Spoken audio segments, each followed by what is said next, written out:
second Right. when we're rolling the.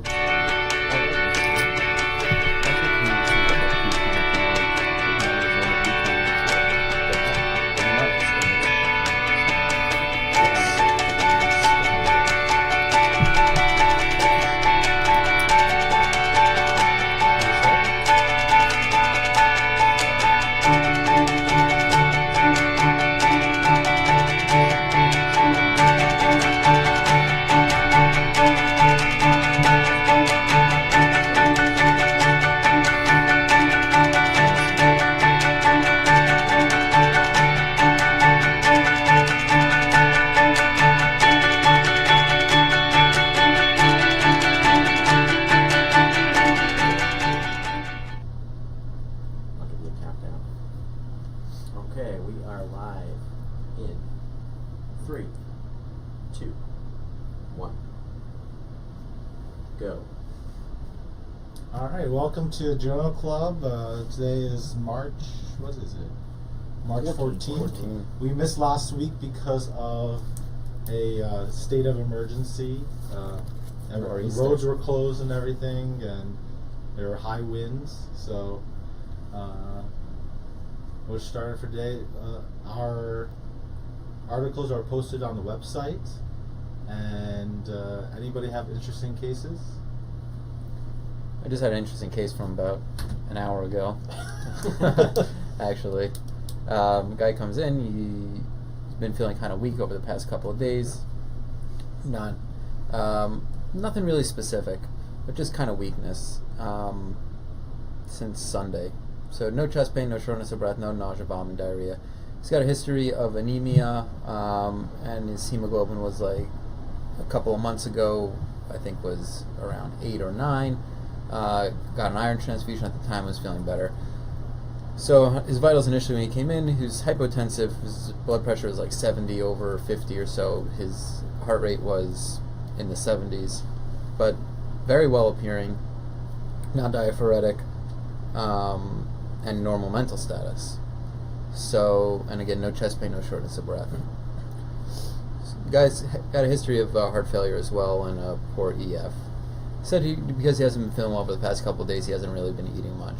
So okay, so we gave him a liter of fluids and got an EKG. EKG showed about 1 millimeter or so of ST elevation in AVR, with some ST depressions in V5 or V6. So as we know, ST elevation in AVR is potentially concerning for kind of global ischemia. Although in the absence of chest pain, I had a hard time calling this a STEMI. And a guy who's talking to me telling me I don't have any pain and I'm not short of breath or anything. So we kind of let it go. And he got 1 liter of fluids, at which point the provider who was seeing him asked me if she should give another liter of fluids.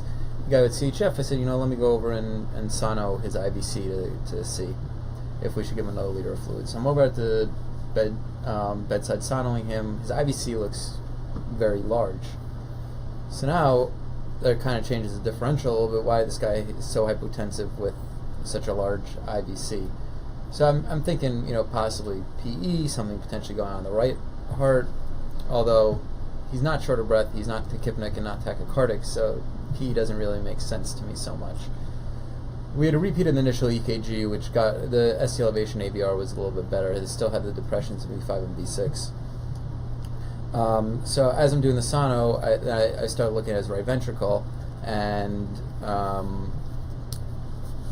it looked fine to me. But then all of a sudden, the guy reaches out and is like, "Oh!" and he just like reaches out like this and up, and he has this look. I'm like, "Are you okay? Are you okay?" And he's just like not responding to me at all.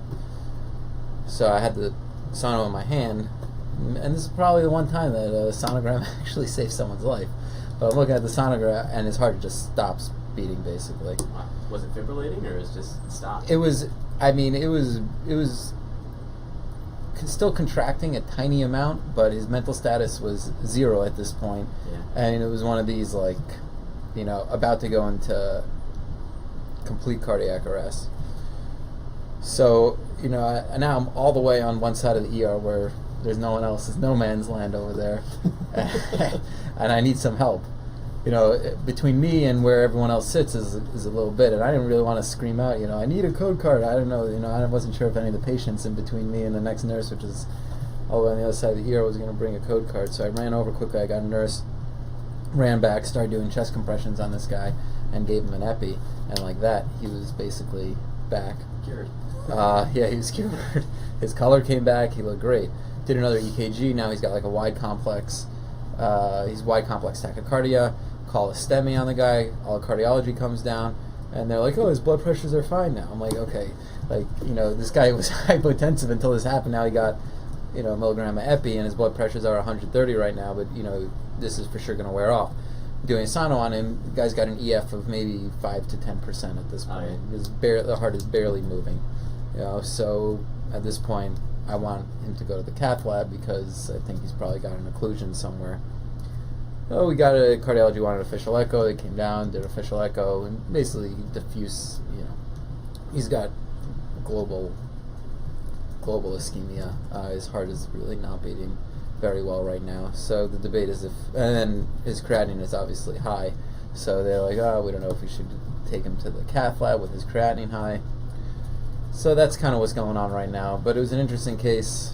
This guy who's just like talking to us, who's hypotensive, but otherwise looks pretty good, who all of a sudden just went into cardiac arrest.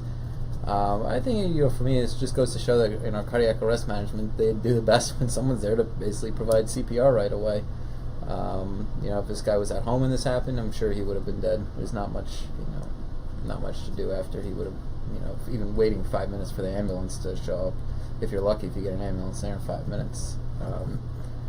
But yeah, so we'll see what happens. So stand by till next week to see. But they're debating. They're probably going to take him to the cath lab later this afternoon, possibly give him a balloon pump as well. So just kind of interesting case, right place at the right time. His troponin came back at 3, which was sent before the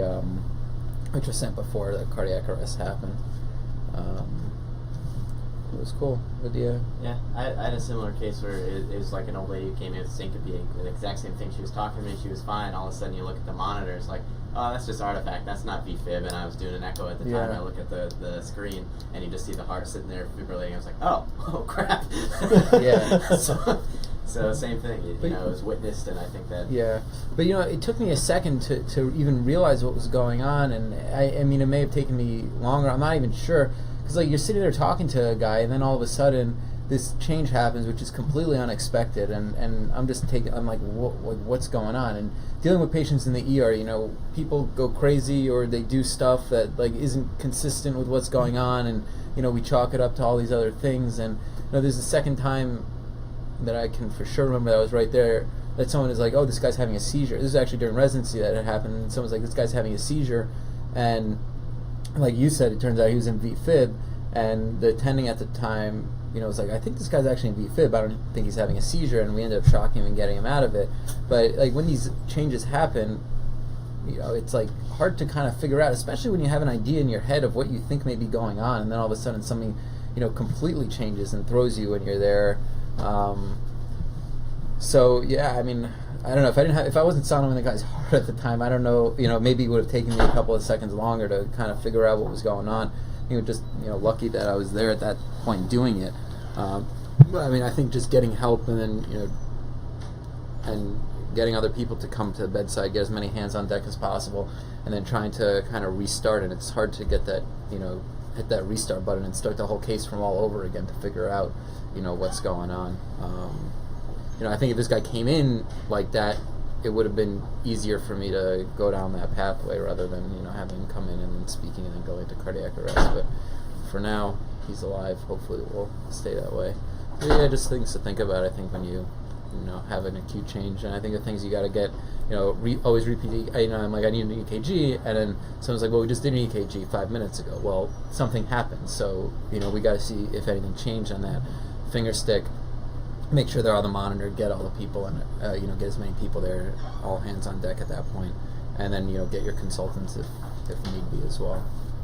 Yeah, the biggest thing is when something changes, look at your patient, see how they're doing, make sure it's not an equipment failure. Sometimes, that's the first thing. Is like, "Oh, you have asystole on the monitor." It's like, okay, the patient's talking to me, probably equipment problem.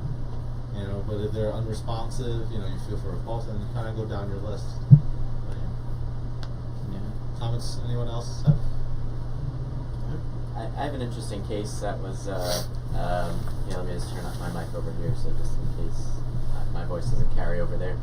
I had an interesting case that was basically a patient transport. So as part of the fellowship, as you know, we transport patients internationally, and sometimes it's to a terminal destination. Some people who are very wealthy, for example, might want to just go to their home country to live the rest of their life, and a lot of the times that presents many barriers to care, and because the patients are usually very critically ill, there's something serious going on, and this was exactly that. This was a guy in his low 50s, and he was T-cell lymphoma, malt lymphoma, end-stage renal disease. He was on, so we picked him up from a hospital in the south and brought him over to the Middle East, but he was on constant CVVH up until we got there. They took him off for the transport. So you can imagine if he was requiring CVVH at this point. At that point when I arrived, he wasn't intubated, and he was altered. He was, not acting appropriately, almost combative in a way, and it's probably because we checked his ABG and lactic acid, which was 13, and his ABG was 6.9, and he was a really sick guy. So I was not too optimistic about the transport, and as I'm sure Dr. Torres will comment at some point on flight medicine, you always have to make sure the family's on board with you, and they understand fully that you are going to do everything you can, but there's a chance they could die in the air. That has happened on occasion, but you want everybody to be prepared for it if it does. So luckily, despite what the family thought at a few points in the flight, the patient did not die in the air, but it was very difficult. He was hypotensive the whole time, baseline blood pressure probably 80s over 40s. He was on pressors, Norepi was at 30. They had him on dopamine, but unfortunately they didn't release enough for the rest of the flight. I don't like dopamine anyway, so I wasn't too happy when it ran out about a third of the way into the flight. And so it was just Norepi at 30. So what do you do when your pressure keeps going down and his pH is 6.9, about there? Hyperventilate him on the vent, right? At that point he was intubated because we required an intubation for the flight. And bicarb essentially is kind of a temporary relief, just to transiently raise the pH so that the pressors will capture and bind to the receptors, and the catecholamines will actually do something. So we only had enough bicarb though, so we probably had about 10 amps, and I had maybe 2 or 3 of my own, so we used them probably every hour or so. You'd see the blood pressure kind of come up and hold, and then as the bicarb wore off, they'd become more acidotic, and then the pressure stopped working. So it's really interesting physiologically to see every time you push that bolus, it goes up, and you can hyperventilate the patient to blow off the CO2, and it actually does something. So it's kind of cool, temporary fix, but it's cool to see in real time. And that worked up until we ran out of bicarb in the ambulance on the way to the hospital when we landed in the receiving country. So blood pressure was down to like 50s over 30s, and we got to the ER, and they were like, "What are you bringing us?" And that was that. So was he hypercapnic before you guys left? You said you got an ABG, so he was hypercapnic before you guys even left? Yeah, his PCO2 was in the 60s. Okay. So, I think there were many other contributors to his acidosis, but that was not helping. So yeah, absolutely. I figured if you hyperventilate, that's one way to at least induce a transient alkalosis to at least help with the pH a little bit. Yeah, exactly. So. And I mean, for everyone listening, that's kind of one of the things with the buffer system of our body. It happens one of two ways: either through the respiratory tract, which is an immediate fix, or with the kidneys, which can take some time to compensate. So, I think obviously what he did worked throughout the flight, but that's something to keep in mind, that even though it's a metabolic acidosis, if you need to do a temporizing measure with a respiratory compensation, that's something that definitely needs to be considered. And obviously Dr. Carter did an excellent job, kept this patient alive all the way until it was out of his hands. But that's well done. It was interesting. A very interesting experience. Learning experience for me. Yeah, sometimes for these longer flights, like if you can have a drip ready or something along those lines, but sometimes you're just not able to prepare, especially like any long distance transports. You know, you want to make sure that you cover them for the medications that they need plus whatever. Sometimes it's 12 hours, sometimes 24 hours.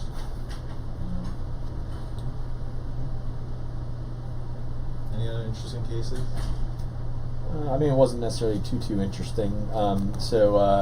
Averill and I, so he's one of a medical student who just matched into emergency medicine. So congratulations!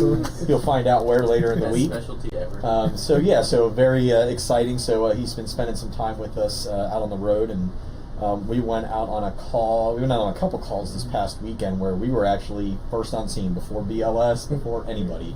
It was us and the patient, which is awesome, especially if you have not had any exposure to EMS, which we didn't really have a lot. So it was neat. So anyway, so we got to a call for an allergic reaction. Didn't know much about it. Very nice guy. We get there, sitting at the door. It's locked. No one's opening it. Police can't open it. We're just standing there waiting aimlessly. You can hear the patient talking on the other side. Sounds like he's in distress, but not able to open the door. Finally gets to the door and almost collapses the door. He's wheezing, diaphoretic, looks just terrible. So it turns out that he has a severe penicillin allergy that he knows, but he's been taking a family member's amoxicillin for prevention of what he thinks is a dental abscess. So about 45 minutes afterwards, he starts having significant respiratory distress. Keep in mind, it also has a significant COPD history and smoking exposure. So nonetheless, so we walk in, and like I said, it was just us, and get him on the monitor. He's hypotensive, 84/50 about. He's also on beta blocker, but his heart rate's sitting about 100, 105. Room air sats 85% or 87%. Significant wheezes throughout. He had an albuterol inhaler sitting right next to him, so I told him to go ahead and take that rather than trying to set up for a neb and all this. It was faster to get his albuterol on board that way, so we did that.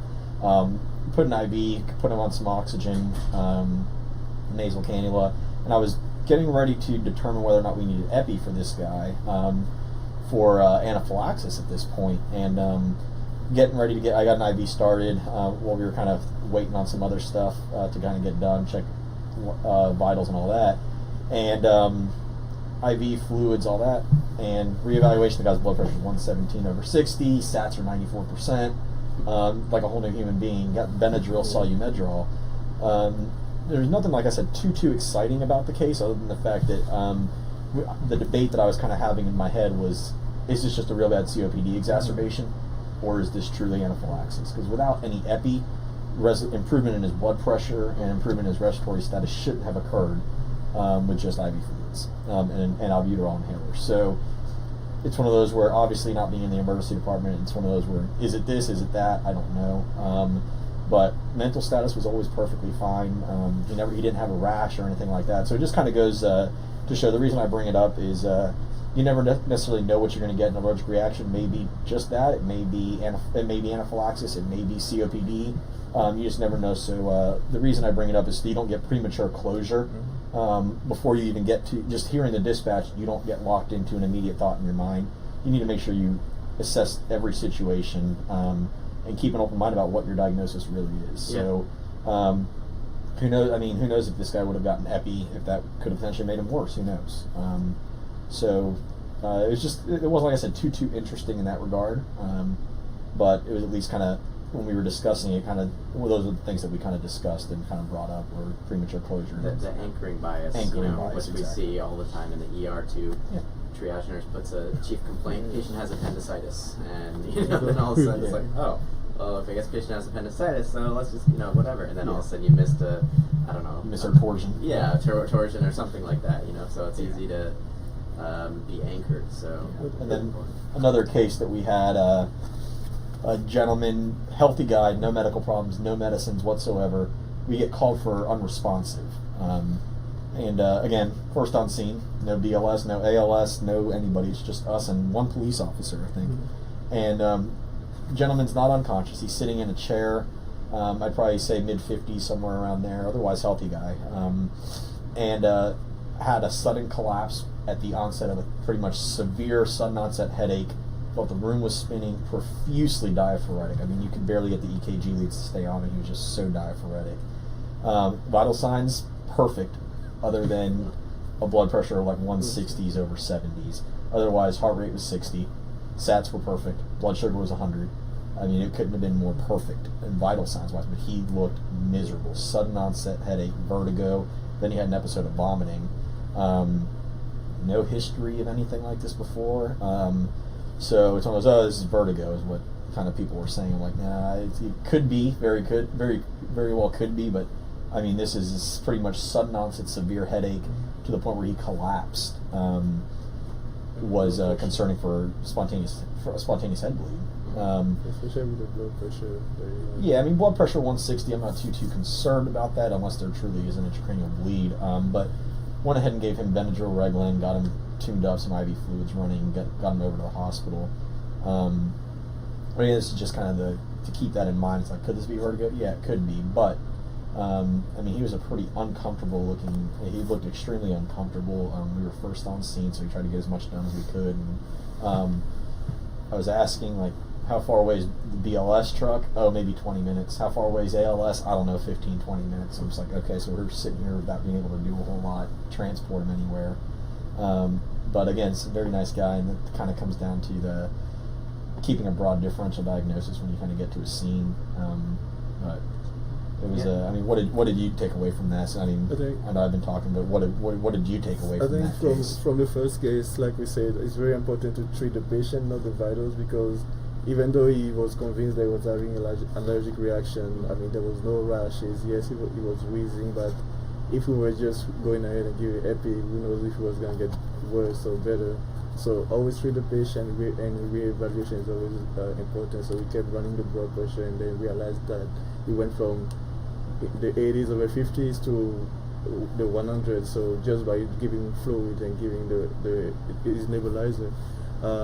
For the second patient, again, just like Dr. Torres said, always keep a broad differential. Yes, it was easy for him to chalk it down to vertigo, especially that a week before he was ready for like flu-like symptom. So with the dizziness and everything, it was easy to say, oh yes, it's vertigo. But like the severe onset of headache that he never had before was very unusual. So it's very important to keep like a broad differential diagnosis whenever you get it seen. So those are kind of the things I got from those two experiences. Yeah, and so we've had a few comments. This is actually Tagore, Dr. Tagore is commenting remotely. He couldn't be here today, but he brought up a good point for the first case.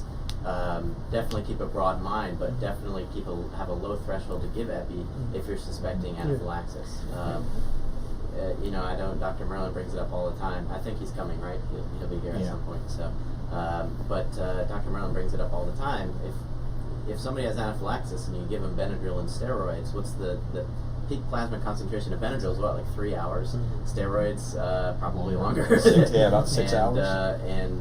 And epi really acutely is the only thing that's going to do anything and save somebody's life. So if you always have those true anaphylaxis cases that if it's true anaphylaxis, once you start giving epi, that's the only thing that will treat the wheezing and the rash and all that kind of stuff. So that's, like you said, though, you have treatments going before and it's improved, so that kind of changed your cycle. And that's what we were getting ready to draw up some epi and go that route, and then the guy looked like a whole new person. So that's why we were like, I think we can hold off at this point. And he was reporting symptomatic improvement. And it could have been that walk from wherever he was to the door that really caused him to decompensate a little bit as well.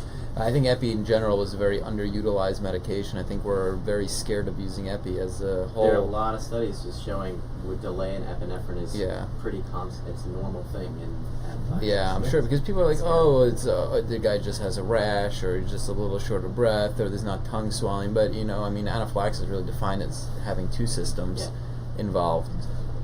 And most of the people, if we use a little bit of epi on them, is not going to really harm them.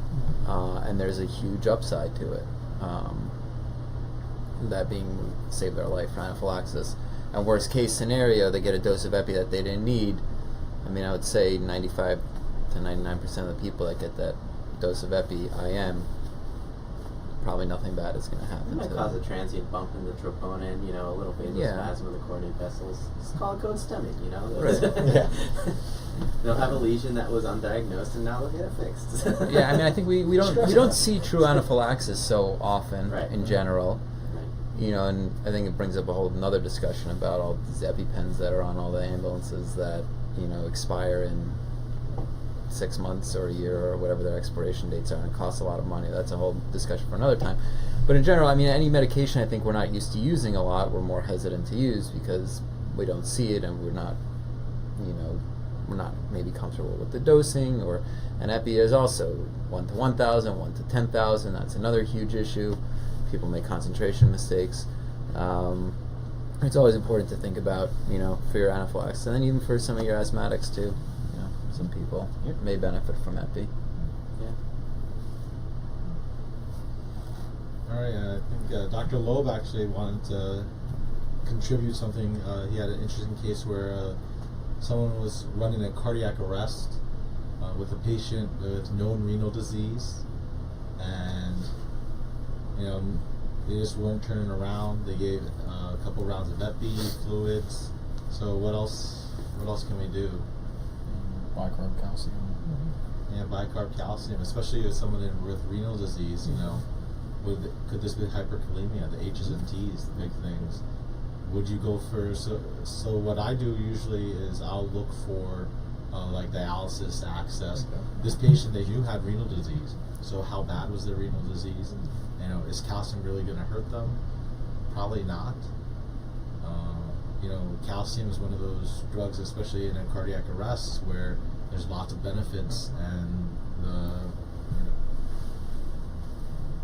not really that much that's bad. Yeah, the risks are minimal. So I reach for calcium early in known renal disease. So maybe you're going to a dialysis center for a cardiac arrest, known renal disease.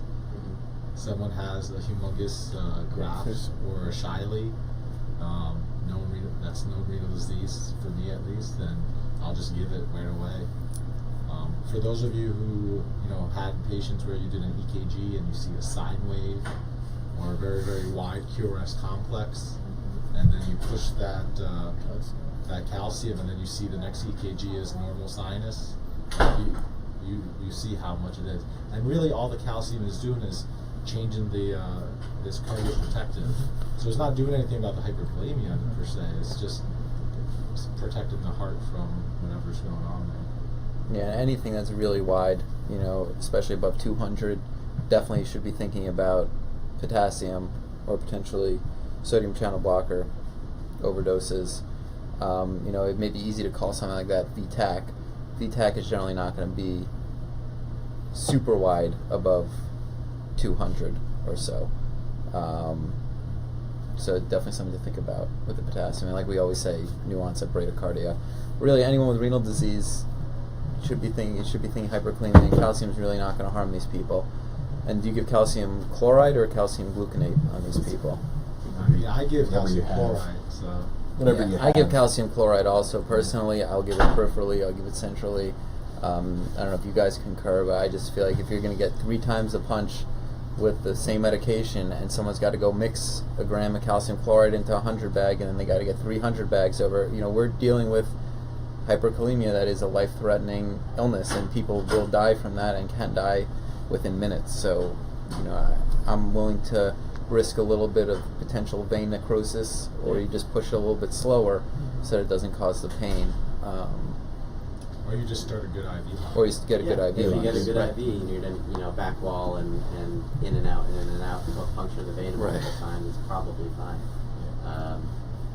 But I thought it's even if you puncture or you back wall the vein, the catheter goes distal to that lesion, right? So unless you really flush it hard, you're not going to have too much backflow. Or there's a proximal lesion, like a obstruction or something like that, you're not going to have backflow. So just push it slowly, just like you do with all medications, and you should be fine. In theory. Yeah. I've never seen any bad. Have you guys ever seen bad necrosis or like a Never. infiltration or something? Of I've had people just calcium complaining of chloride? pain. I've never had anyone with anything bad happen to them. The pain goes away in a couple of minutes. Yeah. And you can slow down the push if need be. And then it's also explaining to people that this may hurt a little bit, but we're using this medication to save your life. Save your life. Yeah. And we have combined probably, like 30 years of experience, maybe of all of us in the room. Once Dr. Merlin shows up, he'll be like 60 years of experience. But, I don't think he's ever seen it either. We can ask him when he comes in here. So. Yeah, it's one of those things that, the benefits of getting it outweigh the risks. So. And I think that's one thing I lectured earlier about a different topic, but nonetheless, I think we can extrapolate risk-benefit analysis in everything we do in medicine. If the benefits, especially life-saving benefits, outweigh the risks, I think you need to do it. And Josh made an excellent point. It's explaining to the patient, but also to other staff that you're working with why you're doing what you're doing, and explaining that the benefits outweigh the risks. That way everyone's on the same page, the patient and staff. Because again, people work all over the country, train all over different places, and you may have done something differently where you were before than where you are now. And it may be new to some people, and they may think you're just absolutely crazy, but in reality, you have a very good reasoning behind it. So just helping explain that, I think, not only does it give you credibility, but I think it helps put everyone at ease and kind of improves the teamwork and coordination of care. Yeah, I definitely think that's important. I remember I was working at a hospital, at a small community hospital, and I went to give calcium chloride to them, and the pharmacist called up and was very up in arms about it. It's like, you're giving calcium chloride peripherally. Well, yes, this person's got a potassium of 7. They're like, well, we have to give calcium gluconate. I'm like, I'm sorry, how long is it going to take until to get calcium? Oh, we'll get it from the pharmacy right away. And they basically blocked the order, wouldn't let me give it. And 30 minutes later, there's still no calcium gluconate to be had. They're mixing it and sending it, and at that point, I'm just like, sorry, this is how it has to be done. And we learn these things in school, and there's probably there is reason to learn all this stuff, but it's important to take what we learn in school and apply that, and also we got to take what's going on in reality and use that as well. I know, Scott Weingart on MCRIT talks about this all the time, and he referenced a few articles. We'll have to get a few for Journal Club and try to review calcium chloride, extravasations and, risk versus benefit kind of thing. I think that'd be a good discussion too. Yeah, but it is crazy. There's so many of these dogmas in medicine that are just not true. Can't give 8 milligrams of Zofran. Right. You know that? It's going to kill a patient. So, there's things that, there's things that we learn, from day one in medical school. Like, you can't do this. You're going to kill a person by giving them calcium chloride in their IV. And it's just, not true. And we keep on getting test questions about this stuff. And we keep on learning this stuff over and over and over again. And it needs to change at some point. Yeah. And who knows what this is even based on? Like, this, so much of these dogmas are based on zero evidence, because 50 years ago someone said this, and now all of a sudden it's taken hold, and it's impossible to change. Yeah. And then, we, April and I had a discussion, and it's kind of off topic from the calcium, but situational work, making sense of the situation. I bring it up because we were talking about hyperkalemia and treatment and stuff, but I had a patient before where it was a post-cardiac arrest patient, had low blood sugar, we think. The initial glucose from the finger stick during compressions was critical low. Put in a central line, gave a D50, and heart rate comes back, blood pressure is a little hypotensive, but overall doing okay.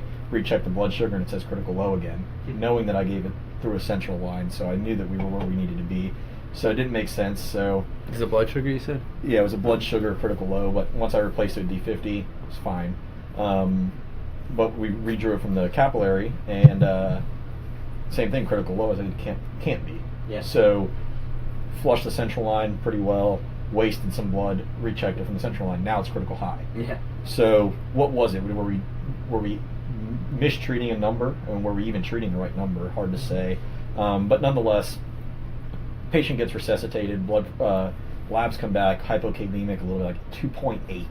Not a big deal. I order some replacement potassium. get the patient admitted, the whole deal. As the patient's getting ready to leave the department, the hospitals and I had agreed to repeat labs, and then the hospitals would just follow the results. But I get a call from the lab with critical potassium now, and they say the patient, keep in mind, his vitals are perfect, no vasopressors or anything, heart rate's maybe 90 to 100, pressure's 1 teens, everything's perfect. And blood sugar, it turns out, on the chemistry was like 220 something, so something was wrong. But nonetheless, potassium now, they tell me, is critical high, 12.7. So no way, can't be. Patient has no EKG changes, vitals are rock solid, can't be. Redraw it, critical lab, 12.6. Doesn't make any sense, it can't be. So took a step back, kind of looked at it again, realizing that we had pretty new nurses taking care of this patient. Walked in the room, turns out they were drawing the sample from where they were running the potassium. So I bring it up because, yes, we need to treat it, but we need to make sure we're treating the right thing. So you got to assess the entire situation, understand what you're doing, because you could be treating something that's completely false. When we rechecked it, I think it came back at like 4.2. But I drew it myself at that point, and it was a learning experience for everyone involved. But I mean, it's one of those where you need to just make sense of everything, put all the pieces together. Does the value make sense? If you're seeing, I mean, yeah, if you have a big wide EKG, yeah, I would have treated it, I wouldn't have waited. But so it can't be, put it all together. So we talked about that when we were riding along, kind of just putting all the pieces together. Don't rush to treat someone unless, I mean, if they're unstable, yeah, stabilize. But if everything looks stable, put it all together first. So. And I think what you said, there's no substitution to seeing the patient. You know, you get this number. Nowadays, people are ordering labs, ordering imaging tests without seeing the person. And how do you know what you're doing? And, you know, you get a number of a potassium at 12, okay, it's easy to go give, you know, reflexively give calcium, give your insulin, give your, you know, fluids, whatever else you're going to give, but get up and go see the person and see if it makes sense. And it's not only for this, it's for everything, basically, you know. So I know a lot of people actually advocate to not treat unless their EKG changes. So, because some of these dialysis patients also, they'll be hyperkalemic chronically. So does it really make a difference? I don't know. I think it depends on your practice and what's going on in your institution. Some people might say, you know, give them KX-late. KX-late has been shown to not have any change on acute management of hyperkalemia. It's more of a chronic thing. Usually I'll give it when they're admitted because the inpatient doctor wants it, which is fine by me because they're admitting the patient. It's their patient now. So, should we start with some of the articles? And on KX-late, don't give them KX-late if you can avoid it before they fly, because then they're just going to poop all over the plane. Same thing in the back of an ambulance. Same thing. Yep. So you can put a rectal tube in. Yeah, you can put a rectal tube, but if there's no rectal tube, have a lot of wipes and diapers. Okay. Articles. So in between articles, while we're deciding what we're going to do, I'm just putting the pamphlet for the EMS, the best EMS conference that will be taking place on Tuesday, May 22nd, right? Yeah. From 4 p.m. to 10 p.m. So you can kind of see the pamphlet there. There's more information, as you can see at the bottom of the screen. There's more information at the emsfellowship.com website. There are a lot of topics that will be covered. It's going to be kind of a rapid-fire lecture series, multiple topics, great food. I believe it says great food, plenty of science. So be sure to register and come join us. So. Yeah, we'll be presenting a bunch of articles. Some of the top people in EMS in the tri-state area will be there, giving like very short lectures.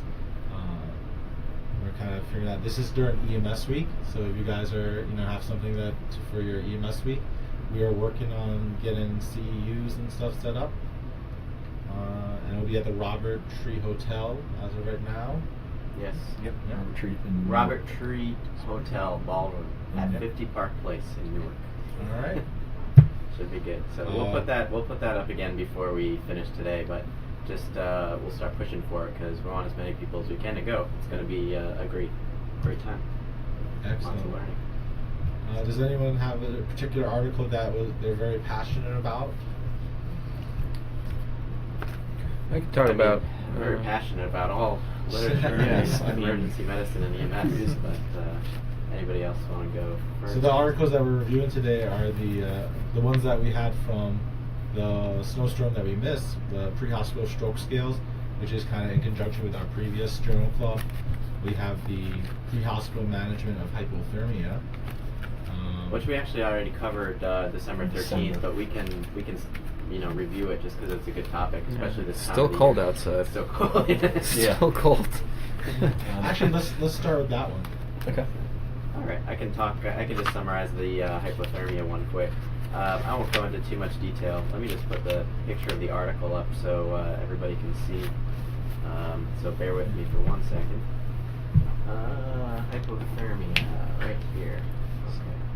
So this is just a review of current practices in hypothermia that are available hospitally. Oh, hey, there's Dr. Merlin. Hey. So you want to wait? Before we get Wanna sit started. there? We saved your seat for you, Dr. Merlin. Very nice. Thank you so much. We just started the articles. We're Okay. starting with the hypothermia one. Okay. So we were sounds saying good. we already did this article December 13th, but it just had a few good points to kind of. You guys said it twice? Yeah, it's alright. But it's a still good cold article. out, It's so- still cold out. Who's missing? Drew's on vacation. Drew's on vacation, yeah. And we just touched on the Best EMS conference as well. We showed good. the flyer and everything on the video. So The new flyer or the old flyer? The new one. the new one. Yep, right, yep. good, So we already got it up there. So. Okay. So just really quick in a nutshell, because I know we spent a lot of time on this on December 13th, but hypothermia, big problem still, and the last really good review of all the literature was 16 years ago that they quoted. So this was a study by, I can't say their names, Haverkamp, Gijsbank, and Tan. In the Netherlands, which I was just there, You didn't learn how to pronounce it? I did not learn how to pronounce their name. We'll have to send you back. So, in a nutshell, the theory is hypothermia. People get sick really quick. Their definition of hypothermia, less than 35 degrees Celsius, which in Fahrenheit should be somewhere around 95. That's when you start to reach hypothermia definition. And there's mild, moderate, severe. Severe hypothermia drops below 82.5 degrees Fahrenheit, so 28 Celsius, somewhere around there. And basically, hypothermia, you get worsening acidosis, primarily because you're not using your aerobic respiration as much, right? So you convert to anaerobic respiration, generate more lactic acid, you get more of an acidosis, which in turn will start to affect coagulopathy and a lot of other enzymes in the body. So you start to have acidosis-related coagulopathy and hypothermia-related coagulopathy, all as a result of just dropping the temperature. So most of these patients that we see in the ER probably around this time of the year could be homeless. They could be somebody who fell asleep. Usually it's environmental exposure.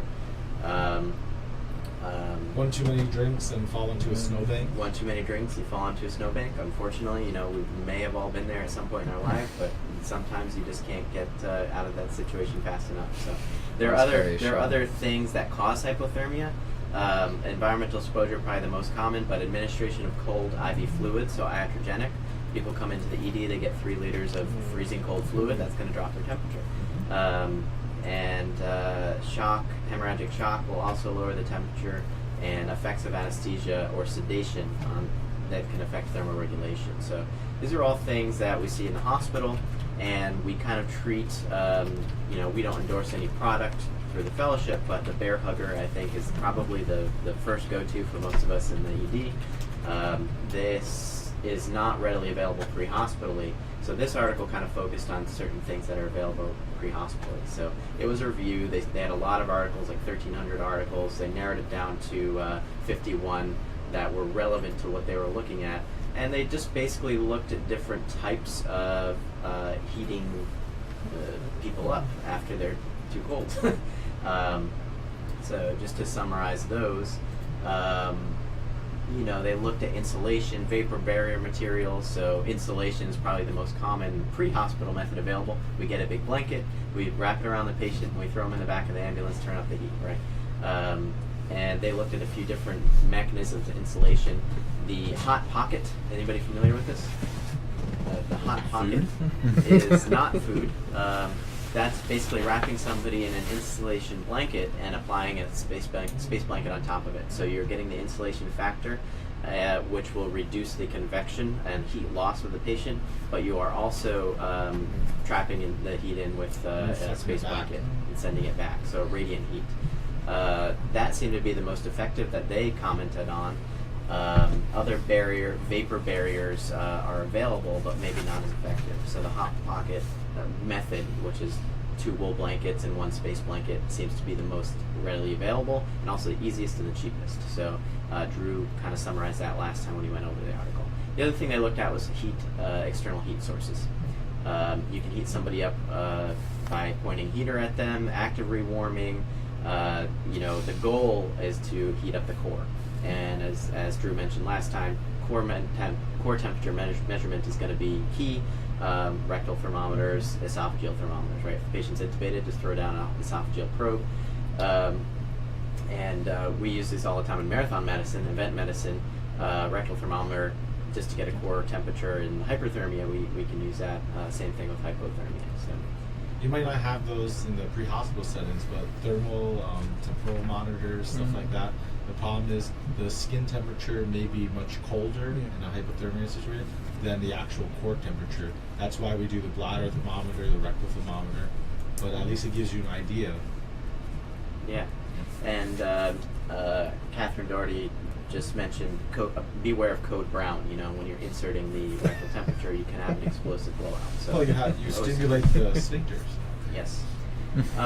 There are other methods like forced air warming, distribution of a warm method through a blanket with perforations on the patient's side. That would be the bear hugger that we mentioned. As we said, that's available in the hospital, but not so much pre-hospitally. I've seen it at a few mass gathering events and things like that. Marathons have them usually. If it's a big marathon, they have it at the New York City Marathon. Maybe it'd be available in that situation, but not on an ambulance. Right? If you have an ambulance that has common cold weather injuries, maybe they would stock something like that. But usually it's just the heater from the ambulance. You just turn the heat all the way up. I personally would do something what we call it like a winter wrap. So we would have the full sheet. Is that different from the hot pocket? It's cheaper. Okay. It's just a flat sheet that's all the way open, and then a blanket on the inside, and then you kind of roll it, fold it inwards.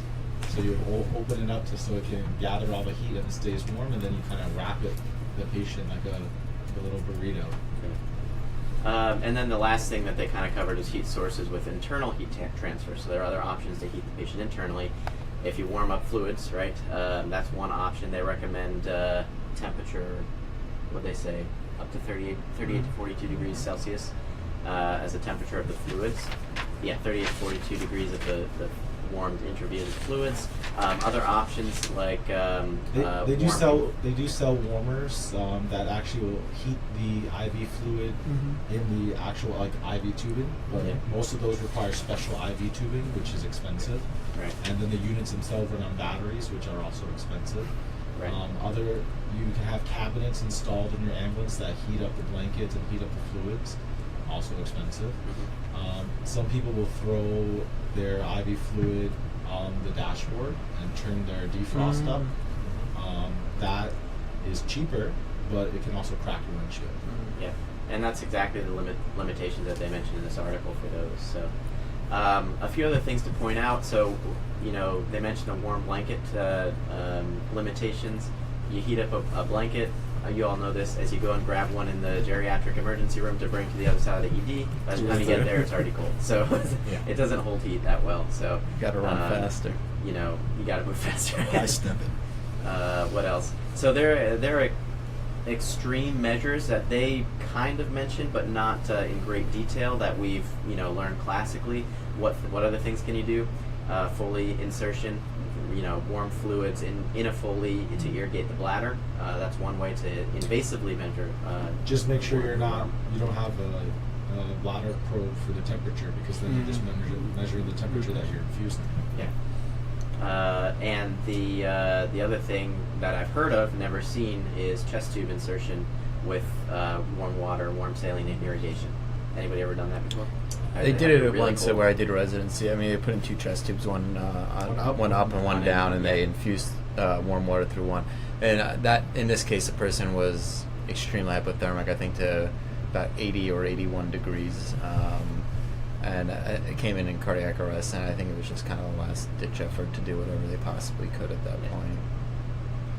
I wanted to add something because on one of my rotation, one of the physicians was mentioning that warm nebulized oxygen, because the lungs have the greatest surface area, so it would make more sense to warm Absolutely, and they mentioned that in But this article. in the article, Humidified, they air. did not really. I don't think they endorsed that particular method in the article. They didn't really comment on whether it was the most effective. Okay. It's not, and probably not available pre-hospitally all Okay. over the place. That's another limitation, but it's definitely something you can do once Okay. they're in the ED. Okay. Right? Warm, humidified, high flow. Just turn up the heater, turn up the high flow, and great, great surface area in the lungs. So that's an option to add. Because on in top. theory, you could just do air, right? You don't need oxygen Right, for that. yeah. Yeah. Air, humidified air. The most Um, extreme. I think the most important thing is when we're doing all these rewarding measures is to make sure that you don't cook the You patient. don't overshoot. Don't overshoot. And they basically concluded, the best methods are to prevent further heat loss of the patient, which you can do with space blankets by removing their wet clothes, removing their cold clothes, right? That we, didn't really verbalize that, but move the patient to a warm, dry environment. Yeah, I think that's pretty much it. They mentioned a bunch of devices, but it seems the greatest external heat warming is most effective, despite there's no really difference in all the devices that they check. But external warming, in addition to removing it from that environment, is probably best. So. And then there's also, they believe that there's this thing called rewarming rod, where as you rewarm the body, you have some vasodilation, which brings colder blood back to the core. I mean, I haven't really witnessed this myself, but again, I don't. If the name of it, I forget what it is, but you usually warming shock or some technical name for it. Besides that, and you get a big lactic acid dose. It's a whole theory about the warming blankets where you should not warm the extremities, and just like a central warming blanket, and then you get blood flow to different rates from the periphery, prevent against the warming shock. Well, it's actually Well, it's not kind of really military. Les Barr commented and said they're military single-use units now with disposable circuits and sealed batteries. So Yeah. the military has maybe that's something that could be introduced to hospitals towards the problem. Pre-hospital ECMO. Yeah, pre-hospital ECMO would be another extreme. And dialysis, actually. Dialysis warms, you can set the temperature, so that's an option too. But for most of the hypothermia that you'll see, just basic measures, remove them from the environment, and just gentle rewarming will do the trick. The other thing that I was going to add on that article was if you're working in a system where you have pre-hospital administration of blood products, keep in mind that cold blood products. One of the articles actually mentions HEMS trauma patients who receive blood are more likely to arrive hypothermia. So they talk about warm or potential administration of warm volume cold IV fluids. Don't forget blood. Blood products also is going to be cold. And the Exactly. fact that they recommended for rewarming in this article, put it under the axilla of a normal thermic patient. Yep, I saw it. Put it under your arms, sit there and warm A blood. little tight. Yeah, just don't squeeze too tight. So actually, when we bring blood to the field for our units, we transfuse blood that actually comes in a cooler. So it's very cold. Yeah, exactly. All right. Next article. We can do non-invasive characterization hemodynamics in adult out-of-hospital cardiac arrest patients soon after return of spontaneous circulation. Don't forget to project into the microphone. Oh, yeah. Why don't you just hold on your last? So this article, it's actually, I think brings up some good points here. It looked at patients who had out-of-hospital cardiac arrest and who got ROSC.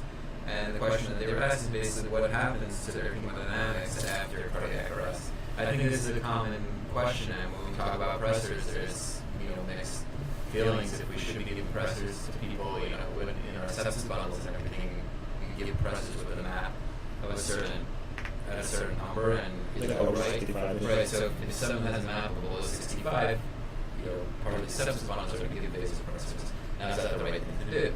And same thing goes in cardiac arrest patients, post-cardiac arrest. If someone has a map that's low or they have low blood pressure, should we be giving these people pressors? And it may be easy to reflexively say yes, but when we think about the physiology, maybe it's not really the best thing to do. And the reason why that's the case is because we have something called SVR, systemic vascular resistance. So, and we need to kind of understand that a little bit better to understand what we're doing with the pressors. So what are the pressors doing basically? They're increasing the SVR. So we could have someone who has a high systemic vascular resistance who has a low blood pressure. So they're basically already clamped down. And then all we're doing is clamping them down further, which is going to decrease cardiac output. And by doing that, is that beneficial to the patient? On the other hand, we have some people who are in sepsis who have a low SVR, meaning their vessels are very dilated. And those people probably would be a little bit more beneficial to give the pressors. And how are we able to kind of differentiate that?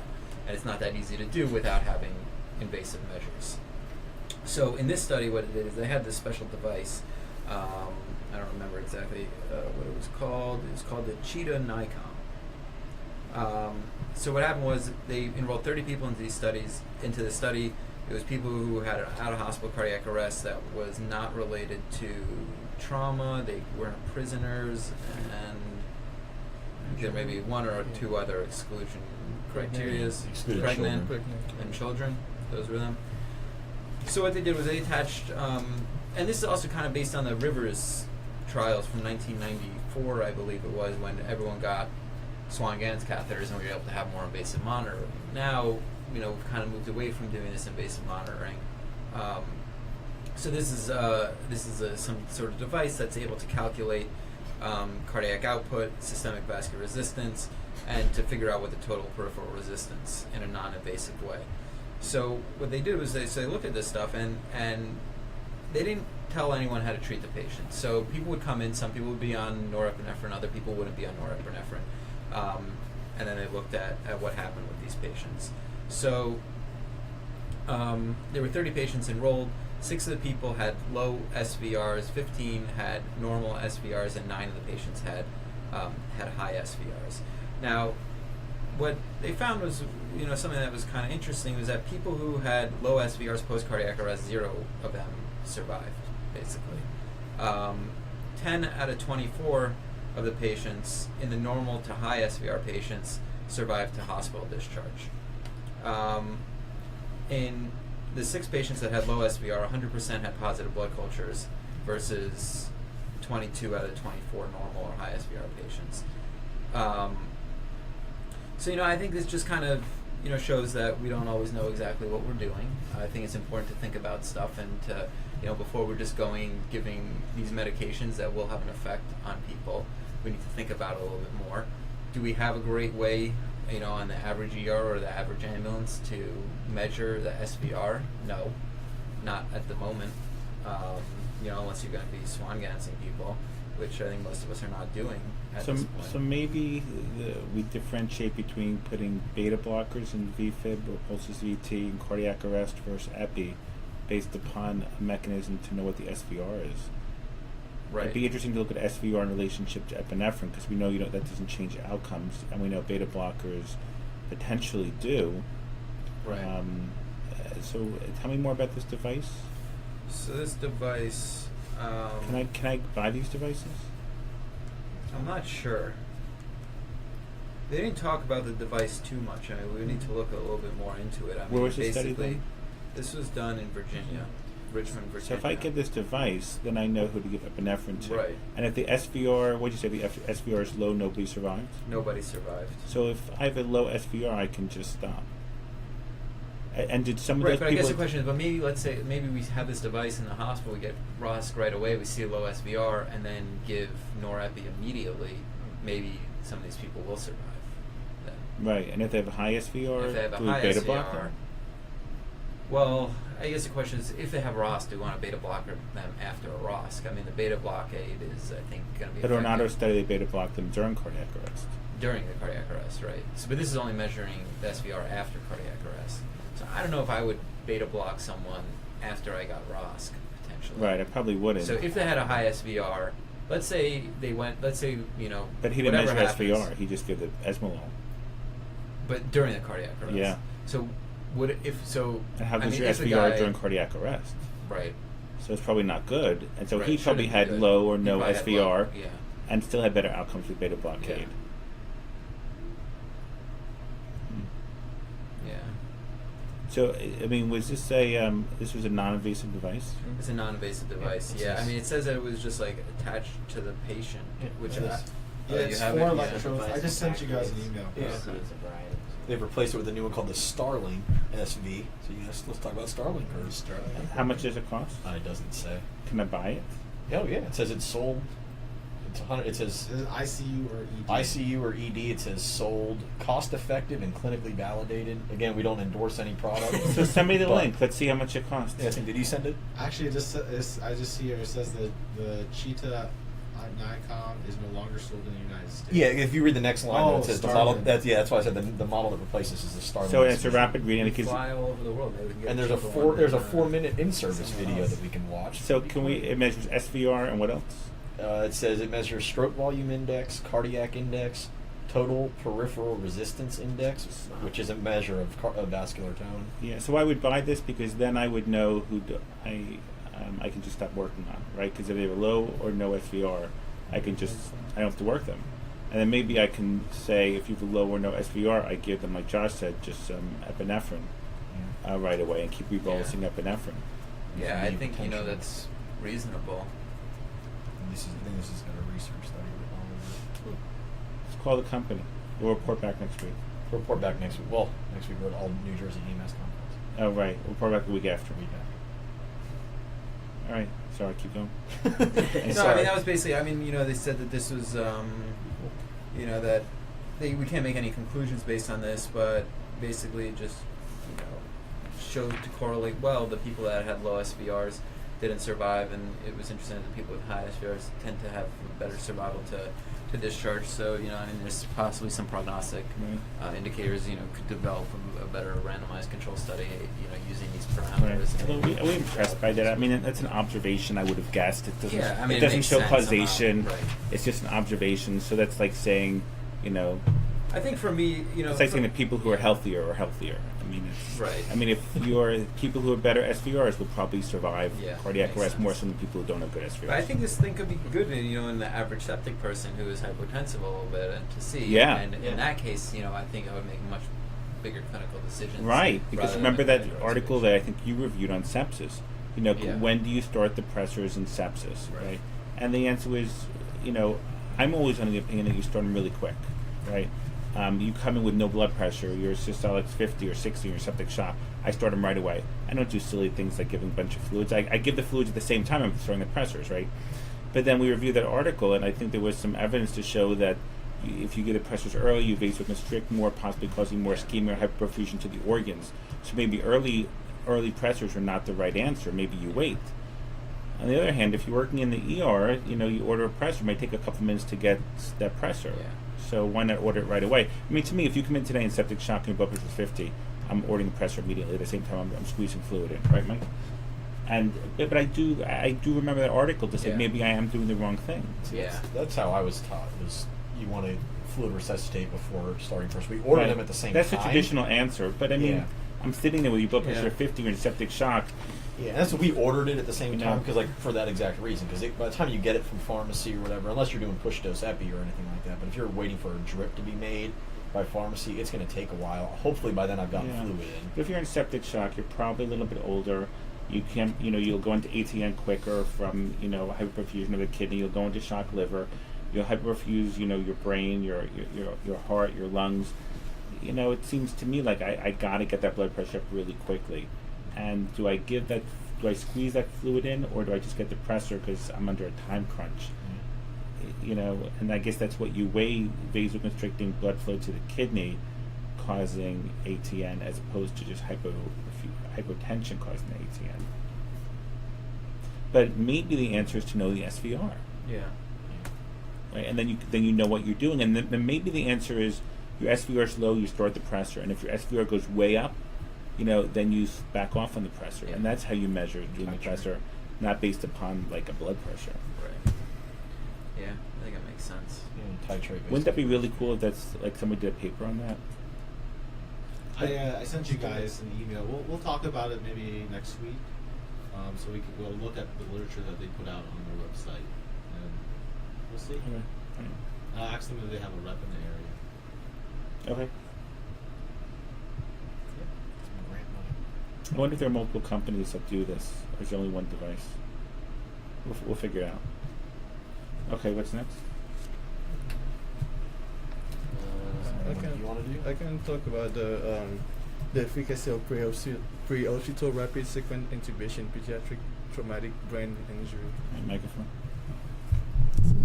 So basically, this study was conducted in was conducted in Victoria, Australia, which has both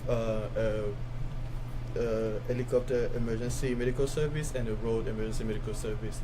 So the only one thing about the study is that the number is very small, so that's one of the limitations they have about the study. But what they found out is the helicopter medical service were the only one with the skills and the material to intubate the patient, compared to the road team that just was bagging the patient. They didn't have like the material to do RSI on the field. So what they find out is that as far as vital signs is concerned, before getting to the hospital, both basically have the similar outcome. But when you look at recovery time and long-term outcome, whenever the patient got intubated on the field, there was better outcome with RSI, doing RSI on the field. So I think what they tried to say is because the study sample was so small, they can definitely they couldn't definitely conclude that, but like they think that for sure that if you can intubate on the field, you should definitely do that, because you essentially give better patient outcome than just by venting the patient to the center. So that's kind of what the article is talking about. Yeah, so this was Australia. Right? Yeah, so Victoria. So big helicopter system. Huge helicopter system. Huge fixed wing too. Yeah. Yeah. Royal Flying Doctor Service, I think, is out in that area. Right. Yeah, I think the thing, this was a good article. They mentioned that, you brought it up. It's you can't do a prospective randomized study on pediatric RSI really, right? Because every state's different in the U.S., right? New Jersey, you can't RSI less than 13 years old. It's probably different in every state. Your sample size would take a long time to study. Yeah, right. Small. Definitely. Yeah, So this study was conducted through 9 years, so Right. they still didn't get like a good sample size. And I was surprised their inclusion criteria, they narrowed down a lot, right? They, to make sure they were getting the appropriate population that they wanted. So, what was that figure 1 or something like that? Yeah, figure 1 Yeah. flowed to show the flow chart of patient selection. And in the road ones, the non-RSIs, they narrowed it down to 13 people from 118, right? Because they wanted the people who were intubated and went to the ICU so they could measure outcomes, right? I thought it was pretty well done by Dr. Was it Dr. Weir or something? Yeah. Dr. Butt, Dr. Heschel, and all those people. So they did a good job, and we could do that, right? Look back over all of our pediatric intubations. There aren't many though, right? Yeah. Right. But we could look over 10 years. Yeah, over 10 years. We would have a pretty, over 10 years we would have a bunch. We do have more. We have more than the pediatric ERs have. Mm-hmm. Right.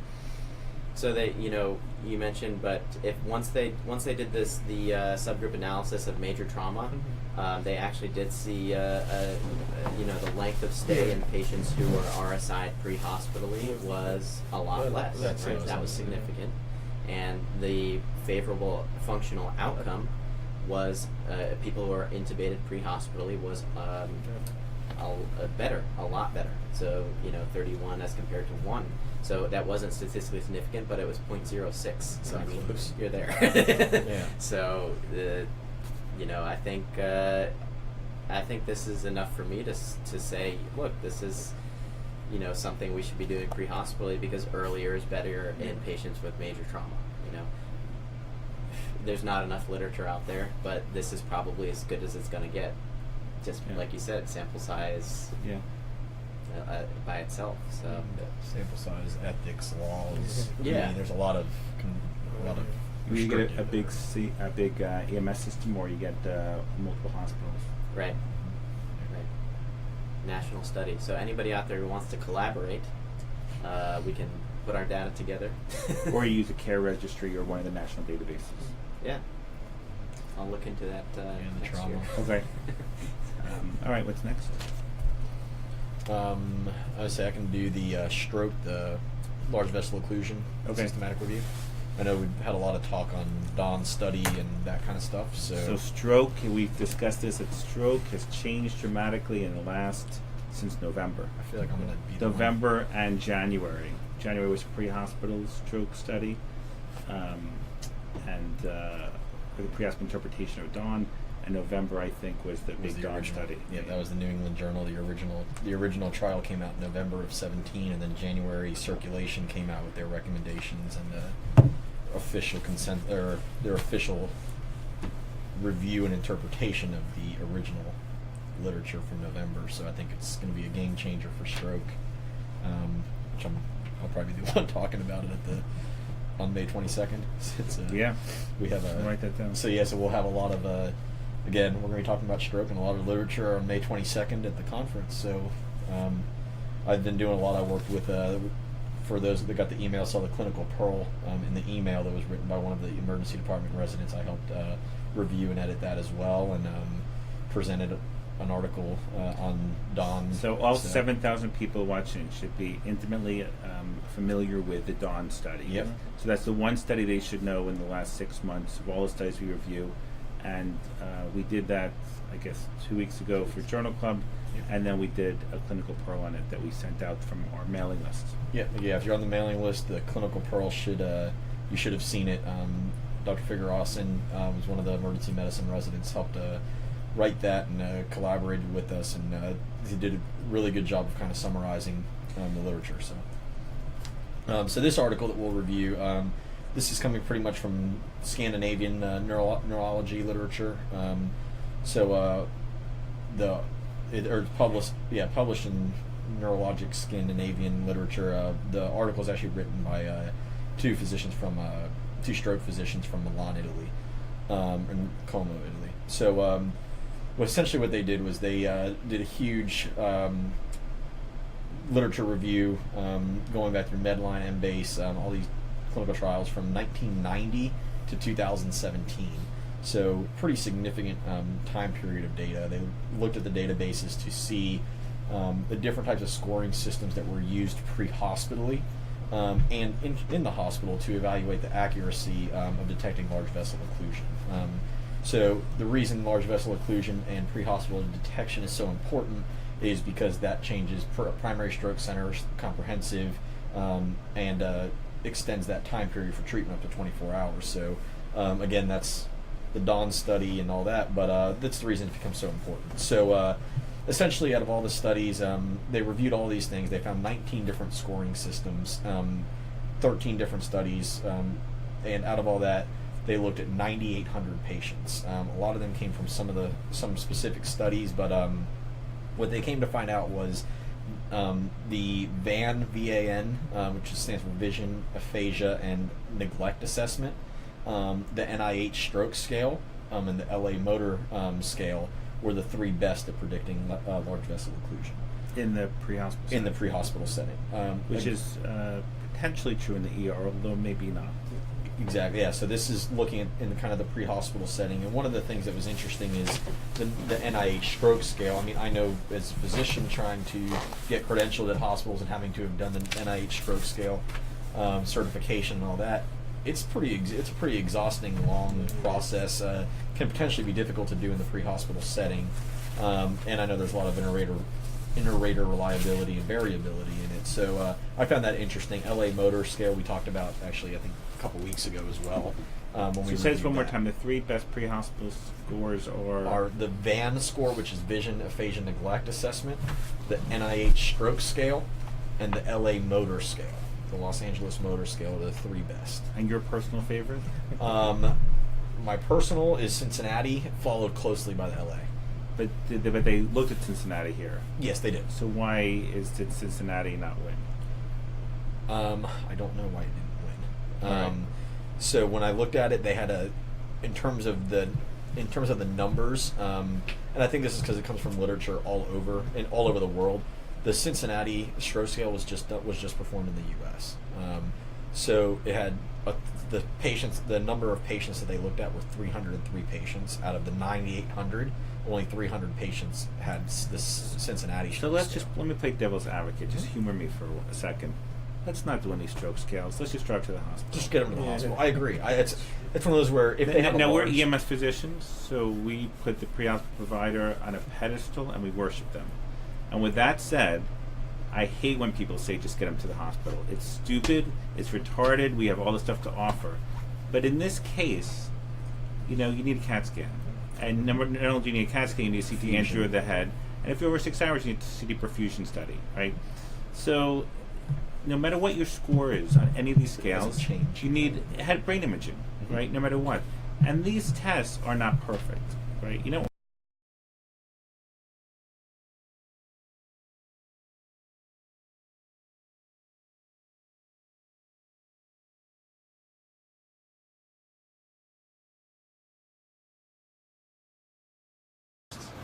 Yeah, okay. Sorry about that. We seem to have lost our internet connection at the hospital, so we just are streaming from our cell phone, so we can pass this around, or we can set it up. But basically, everybody's still here, so we can pick up where we left off. Technology. Yes, this is technology. Unfortunately, we're bound by the limitations of Wi-Fi on occasion. So. The thing is, project your voice. So everybody project your voice as best as possible to the phone, and we can kind of pass it around as we finish. But where were we? What article were we? So I don't know where we left off with my rant about stroke scales, but two things. Why you want to just summarize the article? Yeah, so we'll pretty much just summarize the article. Here, I can hold on to it. Just ignore any text from my wife. No. Okay, fair enough. The cat videos and things like that. Okay. So, in summarizing again the large vessel occlusion article, we talked about why Cincinnati didn't win out. It's easy to do versus LA Motor Scale, NIH Stroke Scale. But when we look at it, so Cincinnati Stroke Scale is pretty much only done in the U.S. It's not a big international thing. Also, in this review is retrospective of 303 patients only.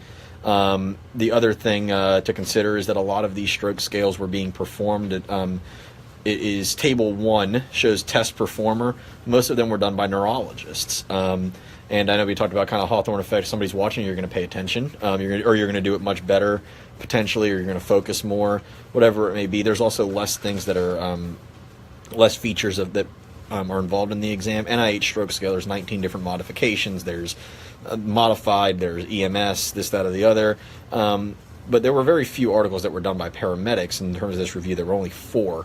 And they all had relatively small sample sizes. And the LA Motor Scale, 119 patients, yet that seemed to be recommended. I think one of the things with that is it's easy to perform, and it also doesn't leave out the blood glucose measurement.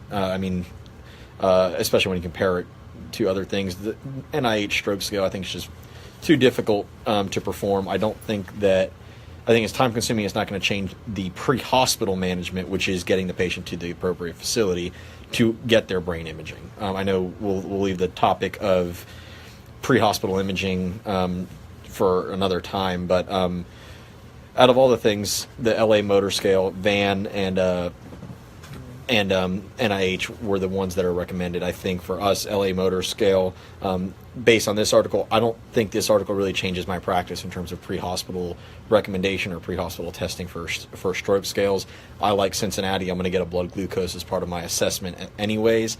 My goal is to recognize, do the ABCs and get them to the appropriate center. Blood glucose is important because there's a phenomenon, I keep looking at the camera, there's a phenomenon known as hypoglycemic hemiplegia, and if you've never heard of this, you should know it. Hypoglycemic hemiplegia, when people can come in with pure hemiplegia just from a low blood sugar, and I've seen about 4 times now, perfectly, where we gave dextrose and the hemiplegia just totally resolved. Many people go their career without seeing this, and it's a really phenomenal, it's a really interesting phenomenon. Hypoglycemic hemiplegia. I think so that it's one reason why we always check the blood sugar, of course, plus, you can certainly be altered in any fashion by being hypoglycemic. Yeah, I think the thought behind that is that they've had a previous stroke, so that area is already damaged, so that's why it's more susceptible to the hypoglycemia. Right.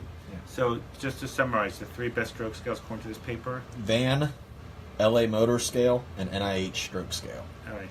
Get them to the hospital. That hospital does CT head, CT angio, and CT perfusion after over 24 hours. Over 6 hours. Over 6 hours, sorry. Over 6 and under 24. We're now treating wake-up strokes as long as they're under 24.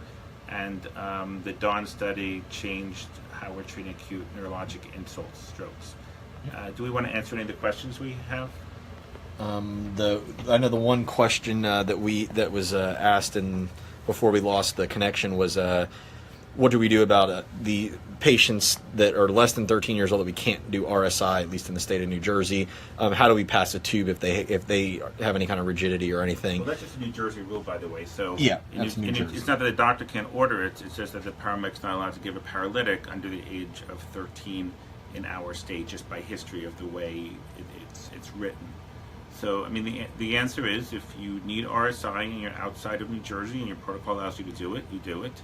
And if you're in New Jersey, you can't do it, so you can give ketamine if you have it. You can give etomidate if you have it. If you don't have those, you can give a benzo, although we don't like benzos as induction agents during the intubation process because they're too titratable a drug. But ketamine would be ideal if you need to put the tube in. I think that should cover all the questions. Let's see. And one of the biggest things, again, I think one of the things that's mentioned is get the system ready to react to expect the stroke patients, to get all the processes activated at the receiving facility. More time, I think, needs to be spent on that rather than trying to do the pre-hospital stroke scale. You can do your assessment on the way to the hospital, but it shouldn't delay transport to the hospital. And the stroke scale is going to be reperformed when they get to the hospital anyways. So, and again, things change. Everything's a dynamic process. Every patient has a dynamic condition. So what you see at one point may not be present by the time you get to the hospital. But again, that's the old thing. Medical student gets one story, intern gets another one, resident, attending, everyone gets a different story. But the big thing is none of these stroke scales really have great inter-rater reliability, but they're all going to get brain imaging. You activate the system to get brain imaging. Clear off your CT table, whatever you need to do to get your imaging as soon as possible. So. Sounds good. So we're done with the articles. You guys are interesting cases. Don't forget May 22nd, right? We have people flying in, so you don't live too far away. We will have 30 amazing speakers from all over the area. We're at the Robert Street Hotel in Newark. There's cheap parking. I just got yesterday cheap hotel rates. So if you need to stay at the Robert Street Hotel, they'll let you sleep there for a very reduced amount. And for most people bringing an emergency vehicle, we'll actually get you free special parking. And you have to come. It's all like 20-minute topics of evidence-based medicine. Nothing you can read in a book, right? And it will not be boring, and we're just going to go bam, one lecture after the next, all 20 minutes. We have room for 700 people. Let's see if we can fill all the spots. Anything else, guys? I think that's it. And that's just to summarize, May 22nd. That's a Tuesday, 2018. During EMS week. During EMS week. And we include the flyer on the video already, but I'll in the edited version of this that we post on YouTube and the and Facebook afterwards, we'll include it in there as well. So just some upcoming dates for us. So we're at Lehigh Valley Hospitals giving, I guess, lecture to the emergency department faculty and residents, and I'm going to talk about EMS fellowships there at the end of the month. We are also going to All New Jersey. we're going to the All New Jersey, all the residency conference, right? I guess in June we're going to the All New York one, and we're also going to be in Andy Lovell's neck of the woods in Gloucester County to do a journal club. But more on that coming up. It's like the last Wednesday of, I believe, either this month or next month. I got to check. Okay, thanks a lot. Take care.